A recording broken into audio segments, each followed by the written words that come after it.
ప్రజలు కూడా ఆ రోజు పాండవులు 5 ఊళ్ళు అడిగినట్టు ఈరోజు ప్రజలు 6 గ్యారెంటీలు అడుగుతున్నారు. ఆ రోజు 5 ఊళ్ళు ఇవ్వకపోతే ఏం జరిగిందో మనకందరికీ తెలుసు. మహాభారత యుద్ధం జరిగింది.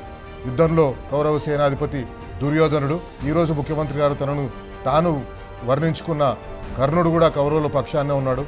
కౌరవులు కూడా ఓడిపోయాడు ఆ యుద్ధంలో అసువులు బాసు. ఇప్పుడు కూడా తెలంగాణ ప్రజలు కూడా అడుగుతున్నది ఏంది? 6 గ్యారెంటీలు మీరు ఇస్తామన్నారు కదా, అవి మాకు ఇవ్వండి. ఆ రోజు పాండవులు 5 అడిగినట్టు తెలంగాణ ప్రజలు కూడా ఈరోజు మాకు 6 గ్యారెంటీలు మీరు ఇస్తామన్నారు కదా, 6 గ్యారెంటీలు ఇవ్వండి, మీరు అధికారంలో ఉన్నారు కదా, అవి ఇస్తే మాకు చాలు అని చెప్పేసి అడుగుతున్నారు. కానీ ఆ 6 గ్యారెంటీల మాటను పక్కకు పెట్టి ప్రజల మీద దండయాత్రకు పోతున్నారు. ఎక్కడెక్కడ ఇళ్ళు కూలగొడుతున్నారు. ఎక్కడికక్కడ బ్యూటిఫికేషన్ పేరుతోటి మూసీ నది పొడుగున ఇళ్ళు కూలగొడతామని చెప్పంటున్నారు.